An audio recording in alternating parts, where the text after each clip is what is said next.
crossover time with Locked On Padres host Javier Reyes to go through the NL West and comb through the over and under win totals according to FanDuel, who we think is going to hit those projections and who we think is going to miss out on the playoffs in 2024.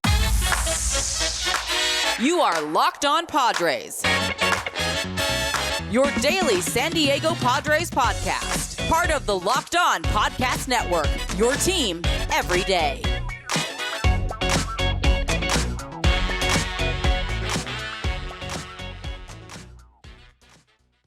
And today's episode is actually brought to you by Game Time.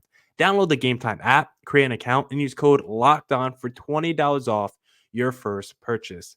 But now, without further ado, let's get into our little conversation over under win totals for the NL West. And we have to do that conversation with Javier Reyes of Locked On Padres.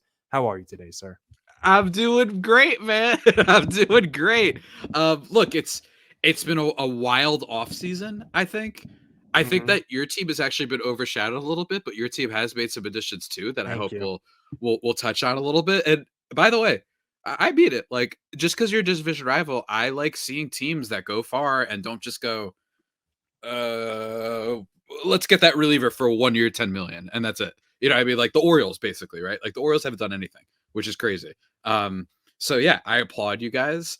And it's been busy. We're in the new year now. It's our first crossover of the new year. Many more to come, certainly. So I'm excited. This is like crossover number like 38 of ours, right? I'm gonna go back and track that at some point. Yeah, I gotta see that.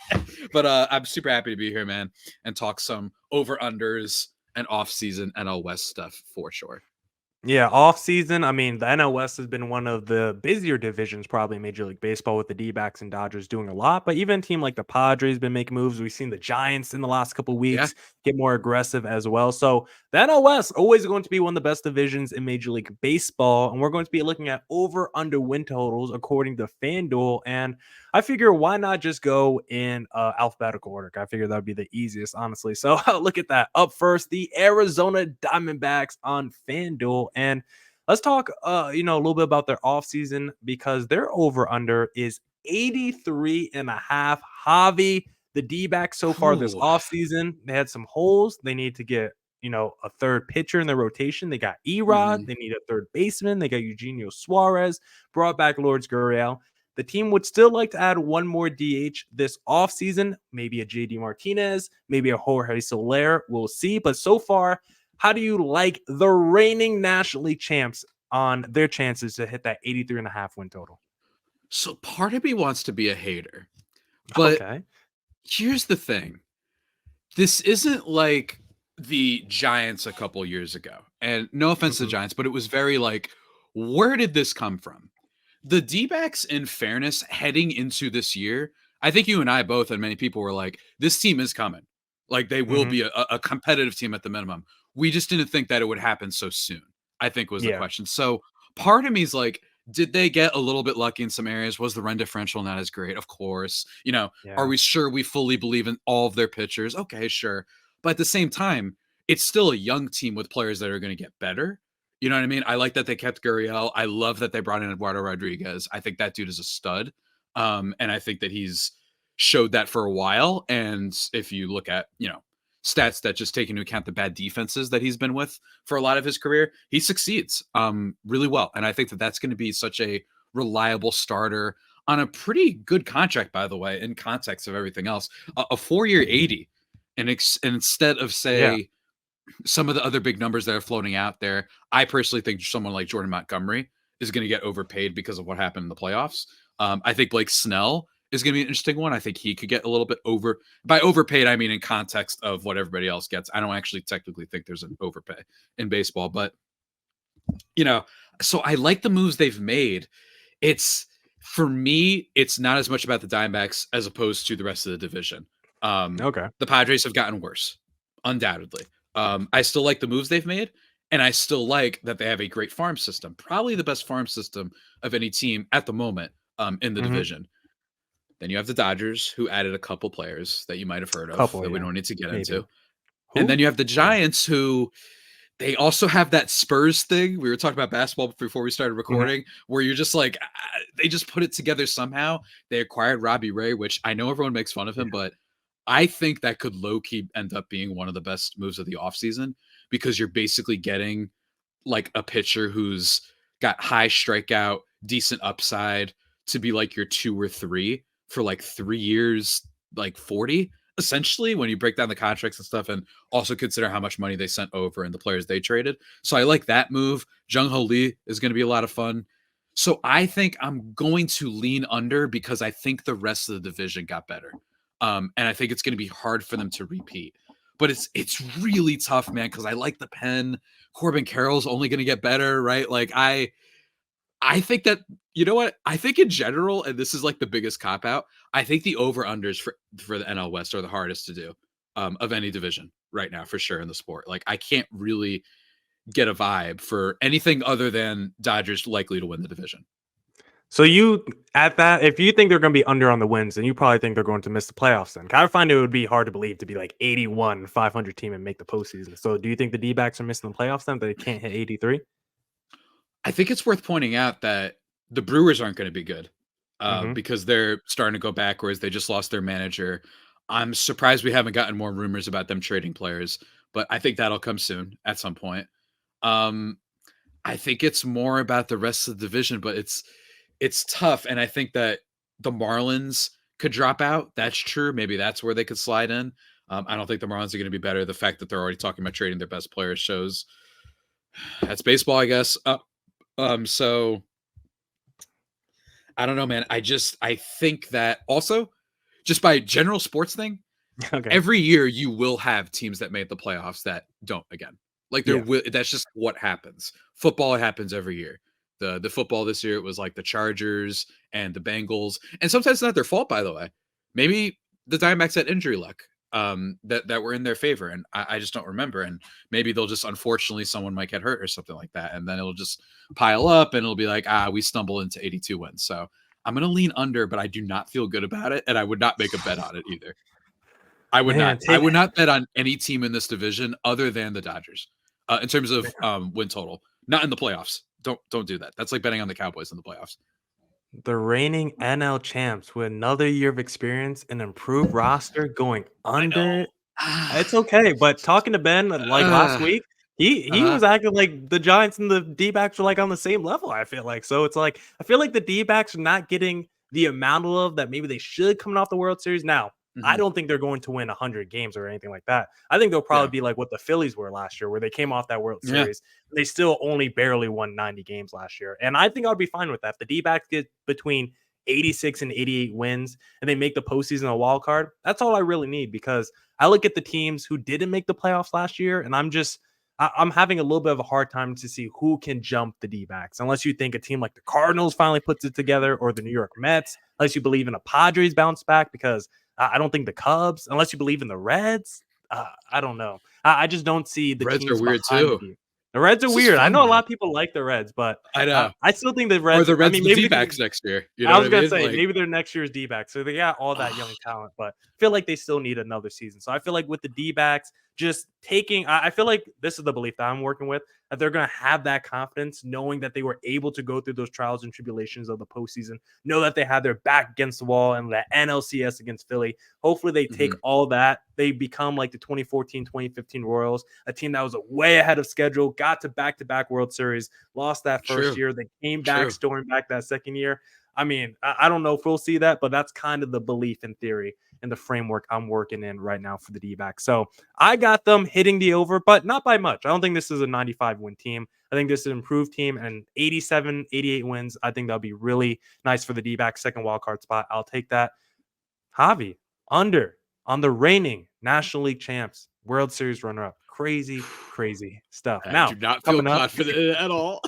Oh, don't worry. Coming up, we'll talk about the Padres offseason and whether, what direction are they going in compared to the D-backs. So I'll be able to maybe get my comeuppance on your team coming up here. But before we talk about the D-backs, or really the Padres offseason coming up in segment number 2, I first want to tell our listeners that if they want to buy tickets for D-backs or Padres games in 2024, then the best place to do that is Game Time, because you shouldn't have to worry when you buy tickets to your next big event. That's why I go to Game Time. Game Time is the only ticketing app that gives you complete peace of mind with your purchase. See the view from your seat before you buy so you know exactly what to expect when you arrive.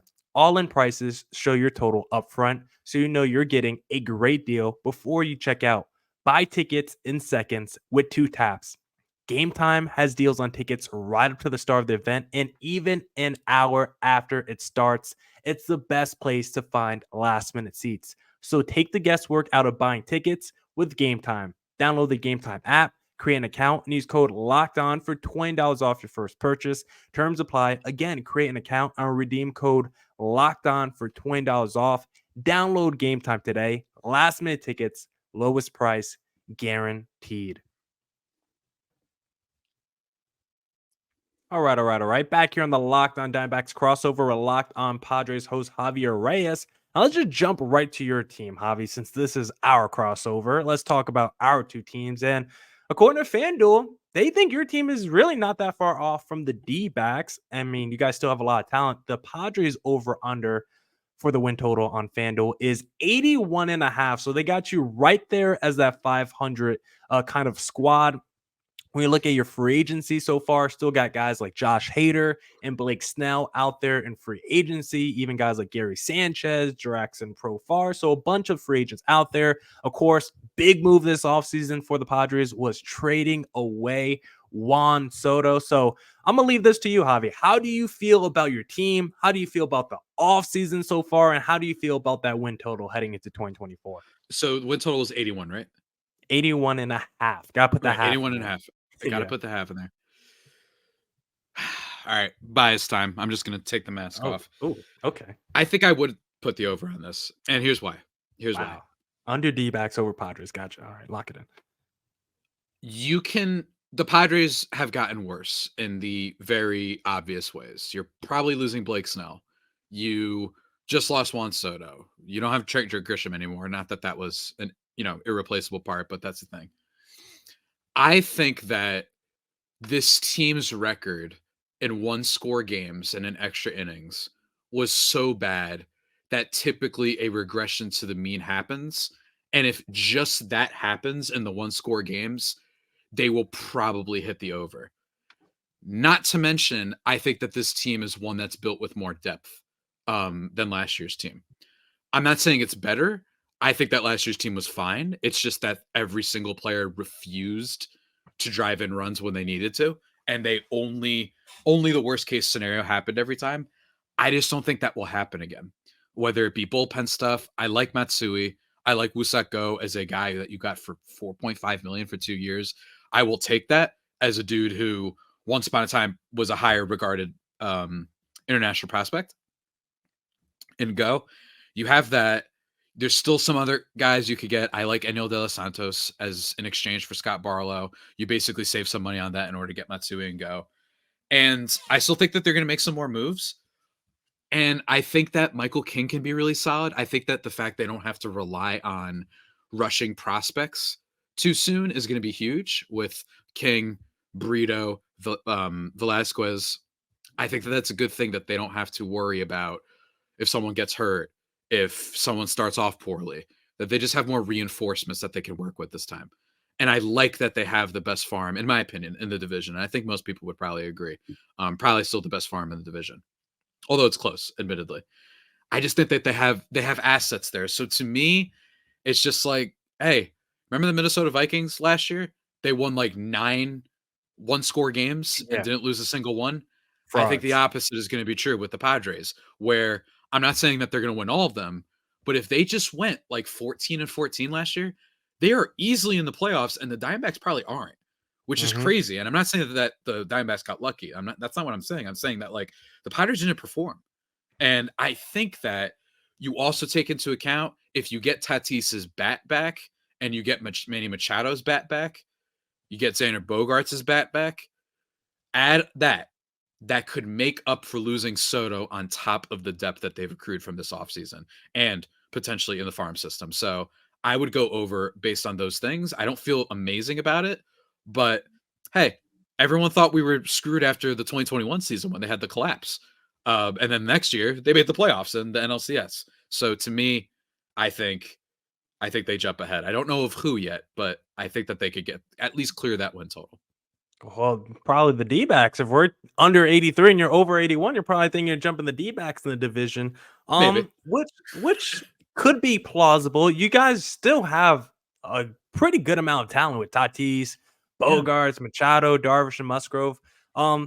My skepticism from the Padres comes from the fact that I feel like if they don't get off to a hot start in the first half of the season, I feel like come the trade deadline, maybe they just try to undo everything that they have done the last few years in terms of the overpaying on contracts. I feel like because you could take it in either direction, but I think because that they have a loaded farm system and so much young talent that maybe you try to do like a mini rebuild and maybe do trade away a Yu Darvish if you can. I don't think Tatis is going anywhere, but if you could get off maybe the Bogarts contract to a contender that wants him right now, the Yankees, I mean, they're always in the shortstop market. If you could flip him to New York, a former guy that's from the AL East, if you could flip Darvish somewhere else, like if the Padres are not good at the deadline, I could see that becoming a little bit of a fire sale situation. But at the same time, if they are hot come the deadline, like you said, they are loaded with young guys. They could go out there and add more pieces to that rotation, add more pieces to that lineup. So I think this is a big make or break year for the Padres. And I guess you could say that every single year. But I think depending on how they look at the deadline, it could either be a complete fire sale or the Padres could be maybe the biggest buyers at this year's deadline. So how do you feel about that? I slightly disagree only because I don't think they can rebuild if they wanted to in the break it all down way.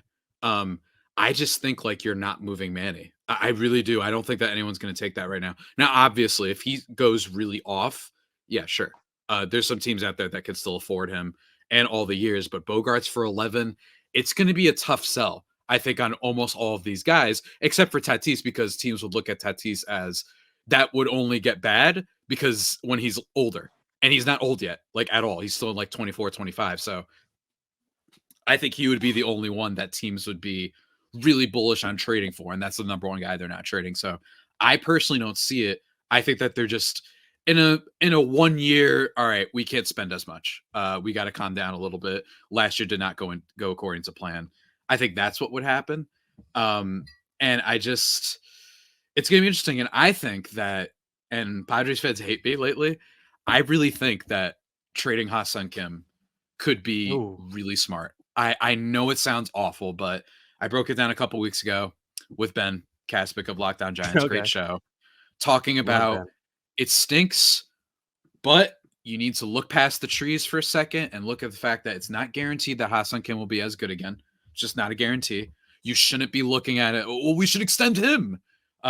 No, because that's how we got in this situation in the first place. Extending Darvish, you didn't need to do that. Extending Cronenworth, you didn't need to do that, right? Don't look at just what's right in front of you. Also consider having some wiggle room because things happen. It's sports. You want to be prepared to move. If for some reason Xander Bogaerts doesn't have a good year, and guess what happens? Xander Bogaerts didn't have that great of a year. Although still a solid one, by the way. So, that's the issue that I think arises here. And if you trade him, not only could you potentially get some stuff back, I think Lamont Wade from the Giants is a great player, could play first, could play outfield, maybe get like a middling sort of bonus prospect, like an extra throw in. And then you can move Jake Cronenworth off of first base, who was dreadful there last year, but because of his defense and a bunch of other reasons, 4.5 F4 past 2 years, or I think it was 4.2 F4 past 2 years. Even when his bat declined, Jake Cronenworth was still very valuable over at second base. Let me just pull it up exactly. Yeah, 4.2 F4 in 2022 when he only had a 110 WRC plus, and 4.2 the year before when it was a 117 WRC plus. So that's my thing. Difference between a one-win player and all that, you bring in Lamont Wade, someone who's a little bit more accustomed to first. I think you're also strangely trading away Kim, getting Cronenworth value. That's what I think could happen. So hey, I know they hate me for that. We'll see. He's certainly the number one player that would probably be traded though.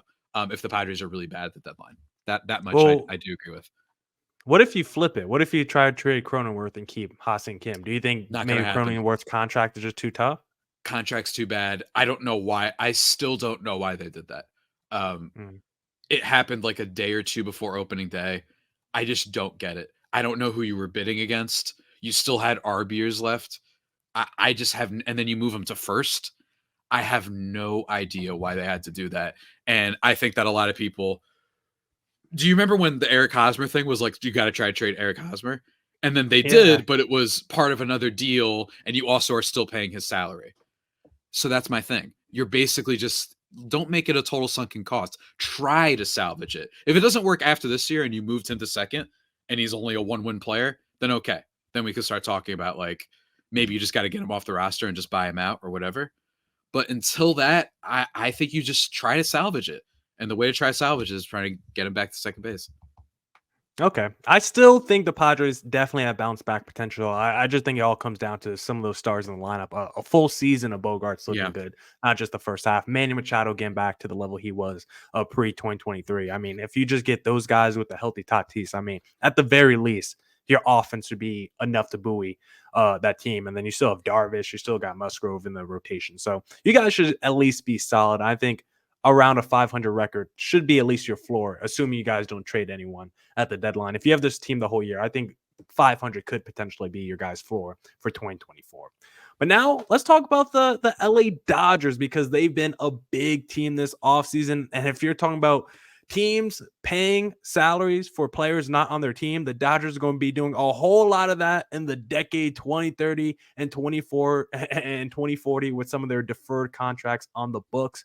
But before we get into that conversation, Javi, because we're doing all this over, under, win total stuff, the website we're using to look at all this is FanDuel Sportsbook, because FanDuel is the number one sportsbook. The NFL regular season is wrapping up, but there's still time to get in on the action.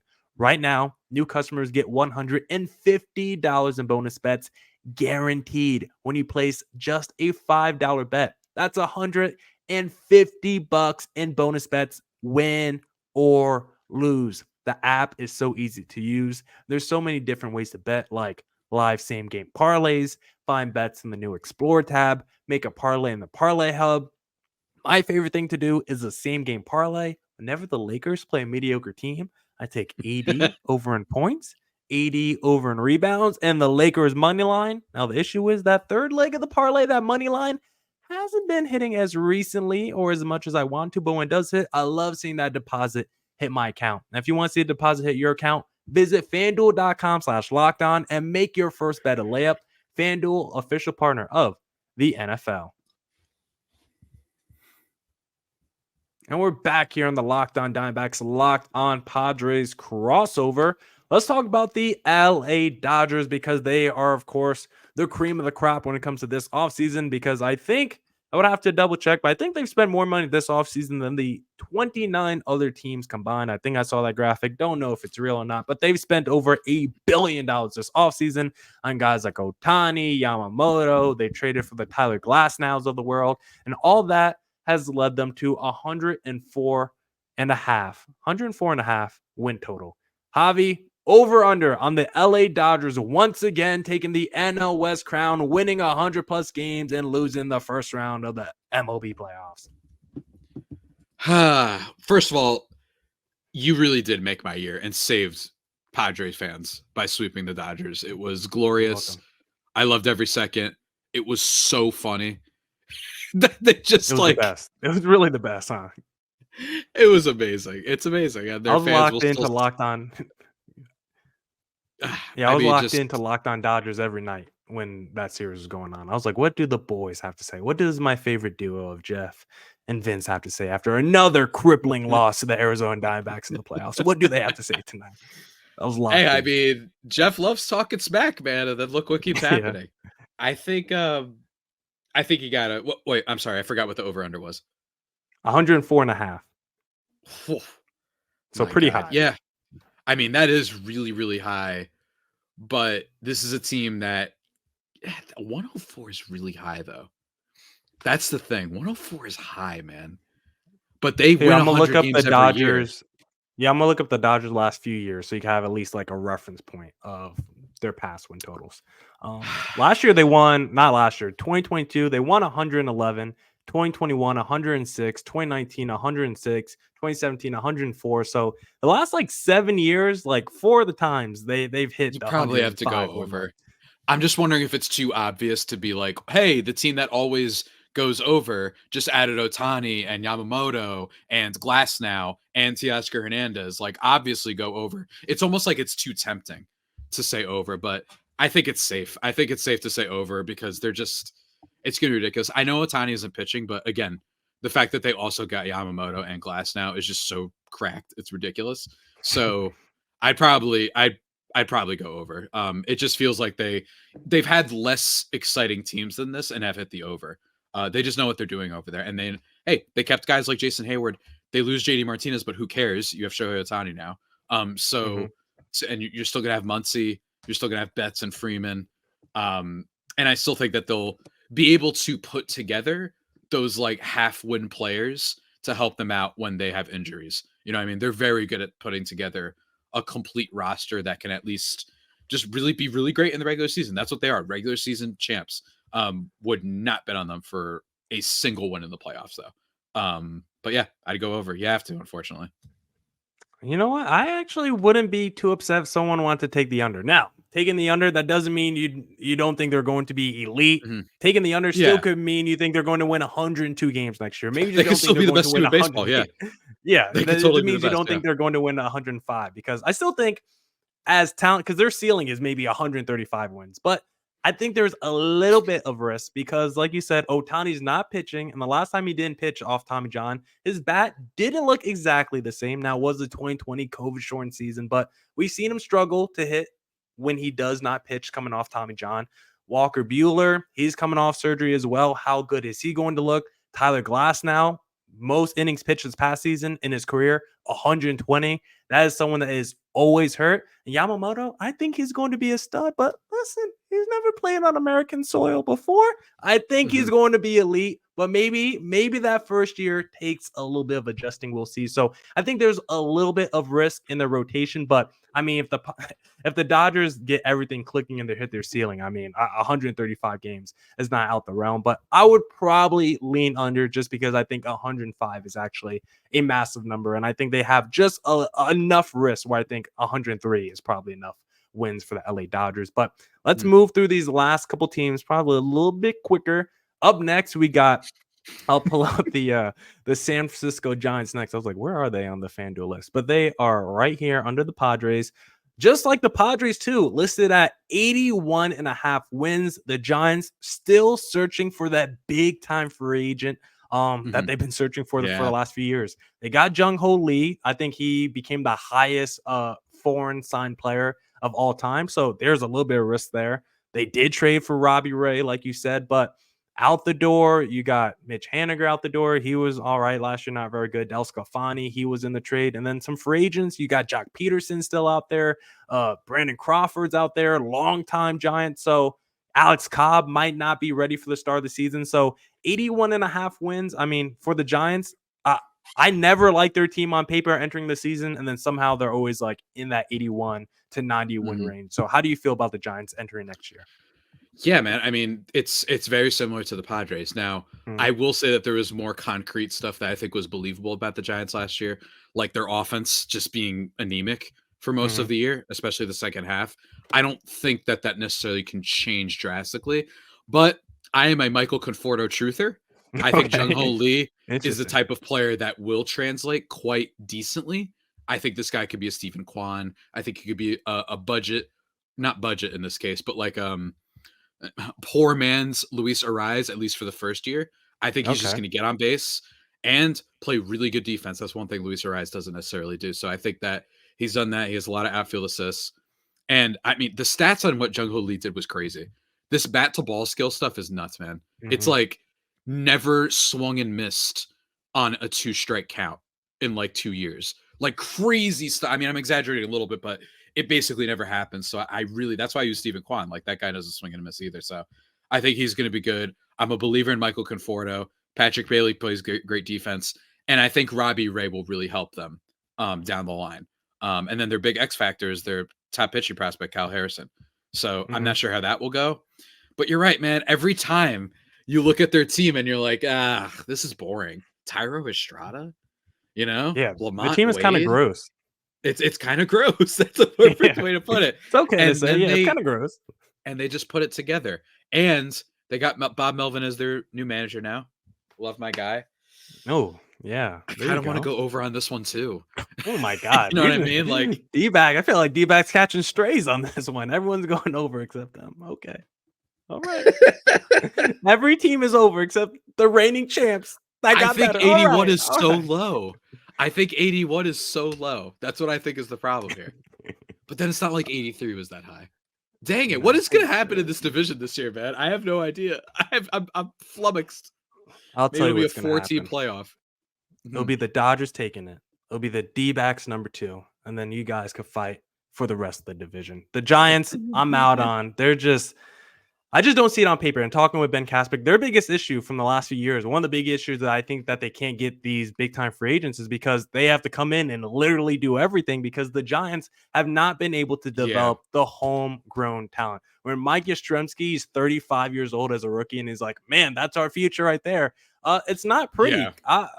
Their outfield, they got a bunch of veterans. I am not a believer in Conforto, unfortunately. They got veterans all around. It's an older team. And outside of like Logan Webb, like who did they develop that you could be excited about? I think next year, love that cut, by the way. Just noticed I had a big Yu-Gi-Oh sticker on that. That might be an off the pod conversation after this. Absolutely.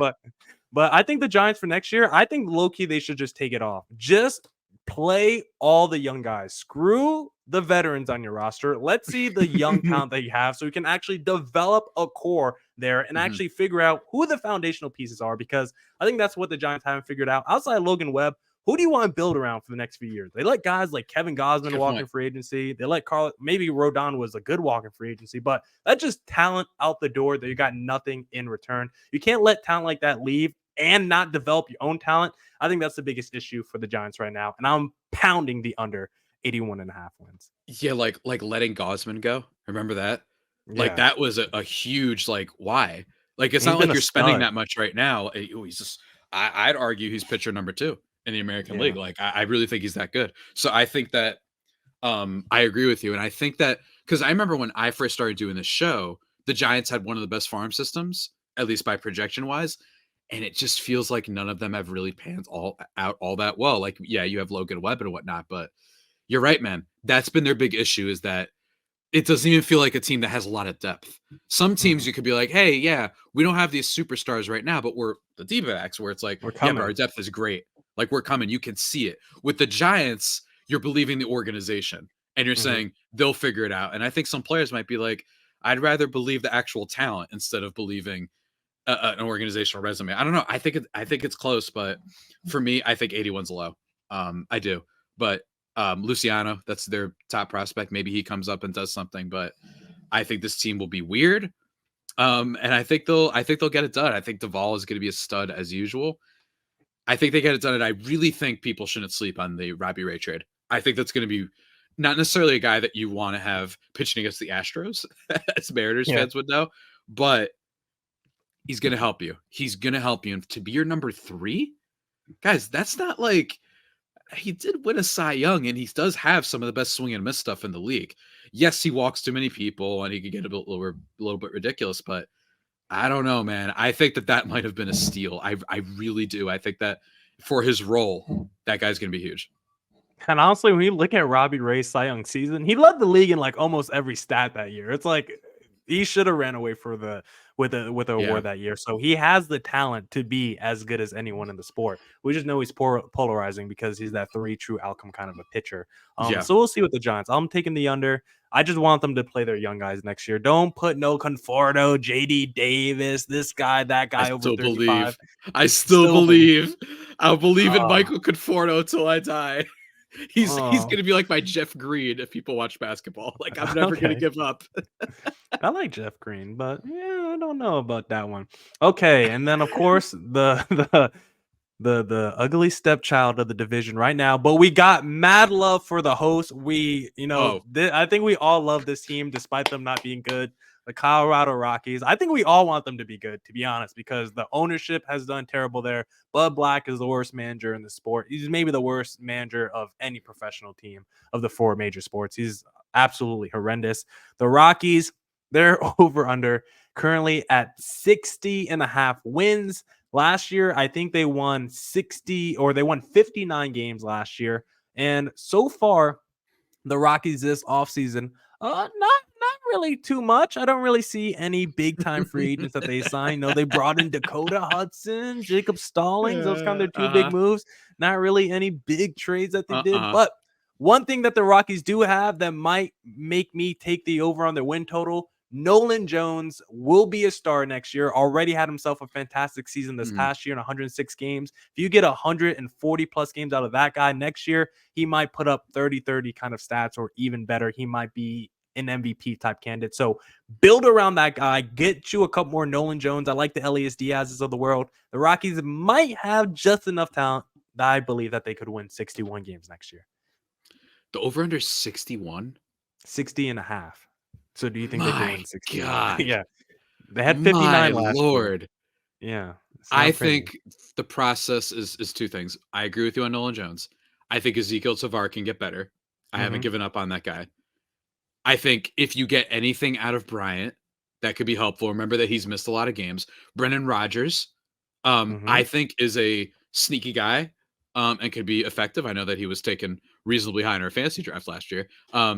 He didn't play at all basically last year. I think that could be a player that does some damage. And lastly, I'm going to say it. Oh. Millard, the Rockies are going to sign Cody Bellinger. Woo! Cody and Chris Bryant, two former Cubs, bringing them down? That's what's going to happen. And here's why. The Rockies have no idea what they're doing. And every time it looks like they're going to commit to a rebuild, they pay Chris Bryant an exorbitant amount of money for a player that everyone was worried about. How's he going to age? You want him, but you're like, eh. And then they seriously overpaid. What's going on with Cody Bellinger right now? How's that guy going to age? Do we trust this revitalization of him? And he's asking for all this money. Guess what? The Rockies are crazy enough. They're going to give him like 180 for 6 years. He's going to be a starting center fielder. And that, at the minimum, will help them across the over-under threshold. So that's my prediction. Honestly, 6 for 180 wouldn't be that bad of a deal, I feel like, for the Rockies and Cody Bellinger. Not crazy.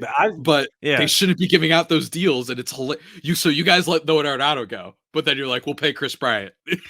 It's just, it doesn't make any sense. What they're doing, they have just no rhyme or reason, no plan, no strategy. They just throwing stuff at the wall. To their games. Yeah, I've never been out there, but from all accounts, maybe the best stadium in the sport. Just you got the Rocky Mountains backdrop, just beautiful. Rocky I would love culture, to see a game there. Yeah, culture. And Cody, who knows? Maybe he'll put up big stats out there in Colorado in the Coors Field if they did sign him. So Rocky 60 and a half. I will take the over just because it's such a low over-under. I will take the over, and I will believe. Because unlike the Giants, like you said, they do have some sneaky guys with the young talent. Maybe not all of them have hit their ceiling like the Tovars, like the Rodgers, but at least guys that you could see a world where they could be good. I don't feel the same, I guess, with the young Giants players. So I could see a world where they got some interesting pieces on the Colorado Rockies next year. But before we wrap up, Javi, let's get on the record. Let's go through each team and how you think the NL West division is going to stack up. So who do you think is going to be the number one team in the NL West next year? Dodgers. Be the Dodgers. It'll be the Dodgers. You had them. Okay. Yeah, Dodgers over. All right. Next team. It'll be the Padres. Oh, Padres, who you also had as an over 81 and a half. Okay. Then it'll be the D-backs. Man, thankfully, somehow we snuck in there. The reigning National League champs, under 83 and a half. And then it'll be the Giants. Okay, so somehow we're going to be tied at 82 wins, I guess, for third place because we're only 2 wins. We're going to have the rare game 163 one-game playoff, if you remember when the Mariners did that with the Angels back in the day. So see who gets third. All right. Nice. Oh, yeah. And then Rockies just last calling the shot. I'm calling the shot. Wow, okay. And then did you say over or under for the Rockies? Over.